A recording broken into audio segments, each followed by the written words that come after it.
Namaste. I, Jivin Swarnima, Assistant Professor in Jayati Vidyapeeth Women's University, Faculty of Education and Methodology, Department of Science and Technology. In this session, we will discuss about the super elevation. In order to counteract the effect of centrifugal force and to reduce the tendency of vehicle to overturn or skid, the outer edge of pavement is raised with the respect of the inner edge, thus providing a transverse slope throughout the length of the horizontal curve. This transverse inclination to the pavement surface is known as super elevation or cant or banking. The super elevation is expressed as the ratio of the height of outer edge with respect to the horizontal width. So basically super elevation है क्या? वो effect, ठीक है, वो effect जो कि किसके लिए लगाया गया, मान लो एक टर्निंग पॉइंट है, ठीक है, उस टर्निंग पॉइंट पे क्या हुआ, गाड़ी सेंट्रीफ्यूगल फोर्स की वजह से क्या ना हो जाए, सेंट्रीफ्यूगल फोर्स की वजह से गाड़ी ओवरटर्न या स्किड ना हो जाए, तो उस टेंडेंसी को रोकने के लिए क्या किया गया, आउटर एज को आउटर एज को थोड़ा सा रेज किया गया इनर एज की रेस्पेक्ट में, ठीक है। तो उससे क्या हुआ कि जो भी मेरी गाड़ी थी वो ओवरटर्न या स्किड होने से बच गई, ठीक है। ये प्रोवाइड करा, ट्रांसफर स्लोप प्रोवाइड करा यहाँ पे through out the length of horizontal curve, जितना भी हॉरिजॉन्टल कर्व था उसकी लेंथ पर ये ट्रांसवर्स स्लोप को प्रोवाइड कराया गया। इसको हम ट्रांसफर स्लोप कह रहे हैं, जो कि मैंने कहा कि आउटर एज पे ज्यादा रेज किया हुआ है और इनर एज के रेस्पेक्ट में, ठीक है। और इसी चीज को मैंने क्या नाम दे दिया, सुपर एलिवेशन या फिर कांट या फिर बैंकिंग। इस सुपर एलिवेशन को किससे एक्सप्रेस कर सकते हैं, ई से एक्सप्रेस कर सकते हैं। इसे कैसे बताते हैं, ratio of height of outer edge with respect to the horizontal, ठीक है। अब मैं बात करूं, जैसे कि ये टर्निंग पॉइंट है, ये टर्न हो रही है, ठीक है। यहाँ पर सेंट्रीफ्यूगल फोर्स की वजह से गाड़ी स्किड ना कर जाए या ओवरटर्न ना कर जाए, इस सेंट्रीफ्यूगल फोर्स की वजह से, तो मेरी गाड़ी टर्न ना कर जाए, मेरी गाड़ी स्किड ना कर जाए, उसके लिए मैंने क्या किया, इस आउटर एज को थोड़ी सी हाइट दे दी, थोड़ा सा रेज कर दिया, किसके रेस्पेक्ट में, इनर एज के रेस्पेक्ट में। अब क्या हुआ, जो सेंट्रीफ्यूगल फोर्स था उसको किसने बैलेंस कर लिया, ट्रांसफर फ्रिक्शन फोर्स और सुपर एलिवेशन फोर्स ने बैलेंस कर लिया, ठीक है। इस बैलेंस की वजह से क्या हुआ, मेरी गाड़ी ओवरटर्न या फिर या स्किड होने से बच गई, ठीक है। इसको हम किससे, इस सुपर एलिवेशन को हम किससे डिफाइन कर रहे हैं, ई से डिफाइन कर रहे हैं, e equals to e b, ठीक है। कैसे हो रहा है, ये मेरी एक विकल है, मेरा क्या हुआ, ये अल्फा एंगल पे मैंने क्या किया, मेरी जो रोड थी उसको सुपर एलिवेशन प्रोवाइड कराया, ठीक है। इस विकल का खुद का वेट कितना है, कैपिटल डब्ल्यू। इस विकल का इस अल्फा एंगल के साथ क्या वेट बनेगा, डब्ल्यू साइन अल्फा। इसके साथ क्या वेट बनेगा, डब्ल्यू कॉस अल्फा, ठीक है। इसके बाद सेंट्रीफ्यूगल फोर्स भी यहाँ पे वर्क कर रहा है, ठीक है। सेंट्रीफ्यूगल फोर्स किधर को वर्क कर रहा है, इस साइड को वर्क कर रहा है, ठीक है।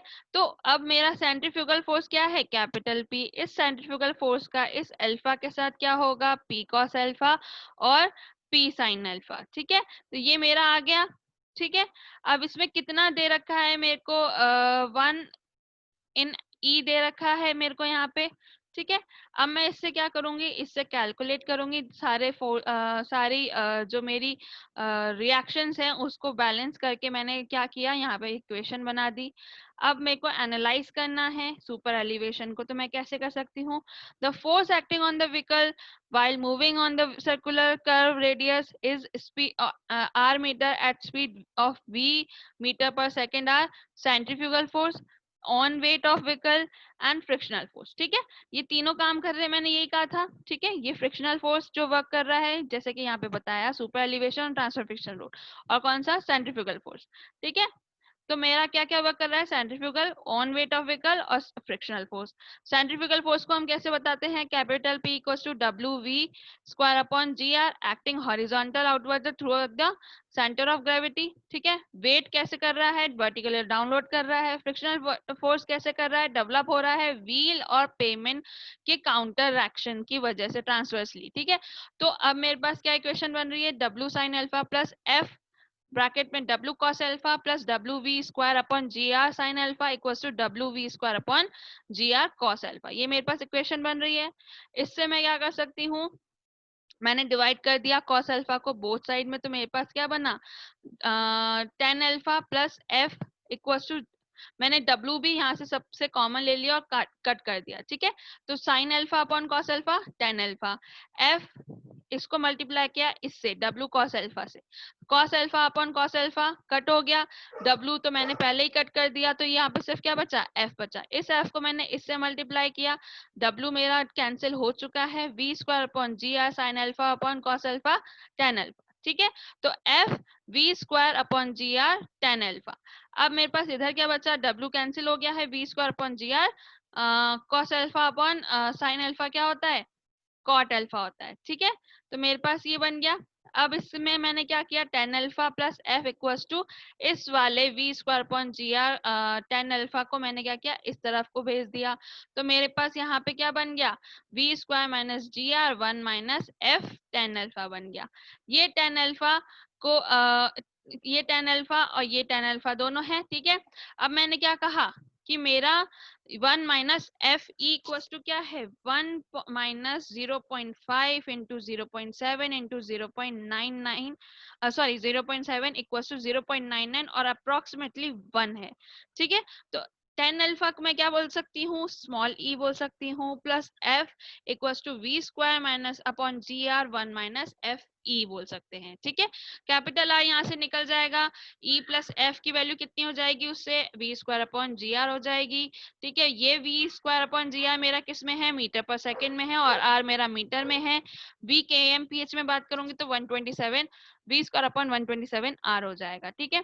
e क्या है, रेट ऑफ सुपर एलिवेशन, जिसे हम tan थीटा के रेस्पेक्ट में हम बोलते हैं, ठीक है। f क्या है, design value of lateral friction, जिसको हम क्या बोलेंगे 0.15। v क्या है, speed of vehicle meter per second. r क्या है, radius of horizontal curve. mg क्या है, acceleration due to gravity which is 9.8 meter per second square. Maximum super elevation क्या होता है, in the case of heavily loaded bull cart, truck and truck carrying less dense material like straw or cotton, the center of gravity of loaded vehicle will be relatively high and it will be not safe for such vehicles to move on a road with a high rate of superelevation. Because of slow speed, the centrifugal force will be negligibly small in the case of bull carts. Hence, to avoid the danger of toppling of such loaded slow moving vehicle, it is essential to limit the value of maximum allowable superelevation. क्या हो रहा है, for suppose कि मेरे पास क्या है, कोई एक बुल कार्ट है या फिर ट्रक है, ठीक है। उसमें क्या कैरी है, कोई एक ऐसा डेंस मटेरियल जैसे कि स्ट्रॉ हो गई या फिर कॉटन हो गई, ठीक है। अब क्या है, ये बहुत डेंस मटेरियल होने की वजह से क्या होगा, ये धीरे धीरे वर्क करेंगे, ठीक है, धीरे धीरे मूव करेंगे, ठीक है। तो अब ये जो धीरे मूव कर रहे हैं, दैट मीन्स इनकी क्या है, स्पीड धीरे है, ठीक है। तो सेंटर ऑफ ग्रेविटी की वजह से जो ये लोडेड व्हीकल है वो क्या है, हाई हो जाएगा। सेंटर ऑफ ग्रेविटी कैसी हो जाएगी, हाई हो जाएगी। और सुपर एलिवेशन भी हमारे पास क्या है, वहां पे दे नहीं रखा कि कितना होना चाहिए, मिनिमम या मैक्सिमम वहां पे हमने दे नहीं रखी। तो स्लो स्पीड की वजह से सेंट्रीफ्यूगल फोर्स क्या हो गया, सबसे पहले बात तो सेंट्रीफ्यूगल फोर्स क्या हो गया, नेग्लिजिबली स्मॉल हो गया, ठीक है, क्योंकि स्पीड कैसी है, स्लो है। अब स्पीड तो स्लो है, सेंट्रीफ्यूगल फोर्स हट गया, मान लो नेग्लिजिबल स्मॉल यानी हट गया, ठीक है। तो वहां पे क्या वर्क कर रहा है, फ्रिक्शनल फोर्स और सुपर एलिवेशन दोनों वर्क कर रहे हैं। उसकी वजह से क्या होगा, जो मेरी गाड़ी है वो क्या हो सकती है, कभी भी गिर सकती है, खराब हो सकती है, मतलब ओवरटर्न हो सकता है, स्किड हो सकता है, कुछ भी उसमें परफॉर्मेंस हो सकती है। तो इस डेंजर को अवॉइड करने के लिए हमने क्या किया कि फिक्स किया, लिमिट को, वैल्यू को फिक्स किया कि एटलीस्ट इतना मैक्सिमम अलाउएबल सुपर एलिवेशन इस रोड पे होना चाहिए, इससे कम नहीं होना चाहिए।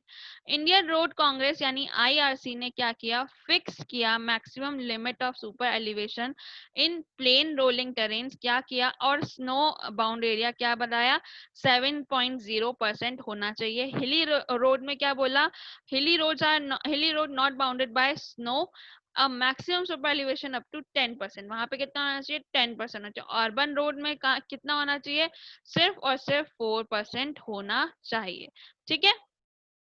मिनिमम सुपर एलिवेशन क्या है कि ड्रेनेज कंसिडरेशन की वजह से हमने क्या किया कि ड्रेन ऑफ हो जाए, सरफेस वाटर पे जो भी ड्रेन वाटर है वो ड्रेन ऑफ हो जाए। इसके लिए मैंने क्या किया, मिनिमम क्रॉस दिया, मिनिमम क्रॉस सेक्शन दिया, जिसे मैंने क्या नाम दिया, मिनिमम सुपर एलिवेशन नाम दिया। If the calculated super elevation is equal or less than the camber of road, जो हमने कैम्बर प्रोवाइड कराया है रोड में उससे कम या फिर उससे उसके इक्वल मेरा क्या है, सुपर एलिवेशन है। तो जो मिनिमम सुपर एलिवेशन हमने प्रोवाइड कराया है हॉरिजॉन्टल कर्व में, वो लिमिटेड होगा कैम्बर ऑफ द सरफेस के। ठीक है, तो ये मेरा क्या है, मिनिमम सुपर एलिवेशन है। बेसिकली हम इसको यूज क्यों कर रहे हैं, हम इसको यूज कर रहे हैं किसके लिए, हमारे जो भी वाटर है वहां से ड्रेन ऑफ हो जाए उसके लिए यूज कर रहे हैं। डिजाइन ऑफ सुपर एलिवेशन कैसे करेंगे, स्टेप 1 क्या होती है, super elevation for 75% of design speed वे मीटर हो, चाहे वो सेकंड में हो, चाहे वो kmph हो, is calculated neglecting the friction. F को हमने नेग्लेक्ट करके ये E स्मॉल e की वैल्यू निकाली। स्टेप 2 हमारी क्या है, हमारा क्या पास आ गया, E आ गया।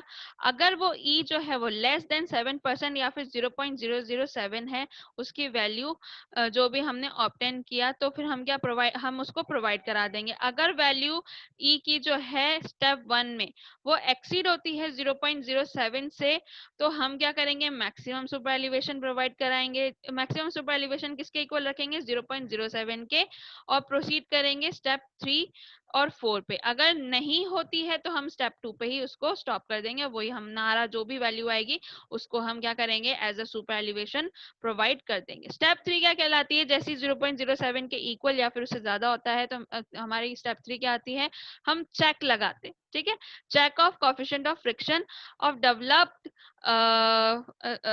मैक्सिमम वैल्यू कितनी होनी चाहिए ई की, वो उस पर हम वैल्यू करते हैं। तो कैसे करेंगे, स्मॉल एफ इक्वल्स टू यानी फ्रिक्शन इक्वल्स टू क्या है, V square upon 127 R minus 0.07 है।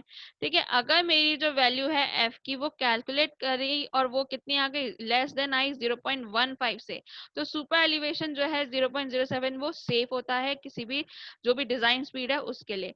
अगर नहीं होता तब हम किस पे जाएंगे, स्टेप 4 पे जाएंगे। स्टेप 4 क्या कहती है कि अराइवल स्पीड यानी कि VA मीटर पर सेकंड और कैपिटल VA KMPH जो है at the curve of is calculated by considering the design coefficient of lateral friction and the maximum super elevation, which is E plus F equals to 0.07 plus 0.15 equals to V A square upon 127 R.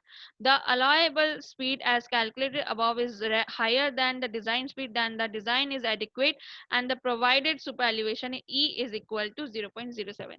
जो भी मैंने यहाँ पे जो भी मैंने यहाँ पे डिजाइन जो भी मैंने किया उसकी से जो वैल्यू मेरे पास सुपर एलिवेशन की आई, अगर वो हायर होती है मेरी डिजाइन स्पीड से, तो मैं क्या करूंगी, यहाँ पे सुपर एलिवेशन 0.07 दे सकती हूँ।